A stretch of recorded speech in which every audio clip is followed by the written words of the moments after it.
করা হয় তাহলে আমাদের আর পিছনে যাওয়ার কোনো সুযোগ থাকবে না।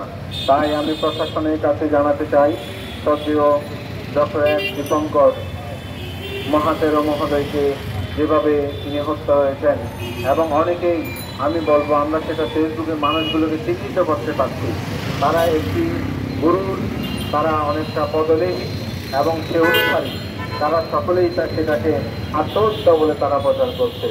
অথচ তারা একটু এইভাবে ভাবছে না একজন বৌদ্ধ ভিক্ষু কেন তিনি আত্মহত্যা করবেন, তার কী বা চাহিদা আছে। তিনি একজন পিএইচডি করা বৌদ্ধ ভিক্ষু, তিনি আন্তর্জাতিক বিভিন্ন ভাবে প্রতিষ্ঠিত হওয়ার সুযোগ আছে, তিনি সেটা না করে তিনি অতি সাধারণ জীবনযাপন করছেন।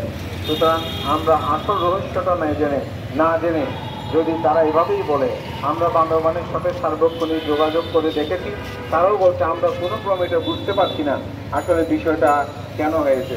তাই আমি মনে করি এটা যদি সুষ্ঠু তদন্ত হয় এবং সুষ্ঠু ময়লা তদন্তের পরে আমি মনে করি এটাই উন্মোচিত হবে তাকে কি আসলে হত্যা করা হয়েছে নাকি তিনি নিজে আত্মহত্যা করেছে। আমি মনে করি এটি না জানার আগে আমরা যারা সগুত্রীয় আছি কারো প্রতি ব্যক্তি হিংসা বিদ্বেষ বশত আমরাই এই বিষয়গুলো যেন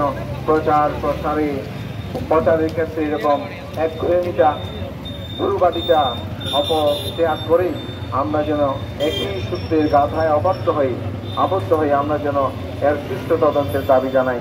এই প্রত্যাশা করে শ্রদ্ধেয় ভ্রান্তির পারলৌকিক শান্তি কামনা করে ব্যক্তিগত জীবনের অনেক বিদ্যমান পরম শ্রদ্ধেয় ডক্টর এস দীপঙ্কর মহাতেরো প্রয়াণ আজকে আমাদের জাতিকে একটি মহা শোকের ছায়া নেমে এসেছে।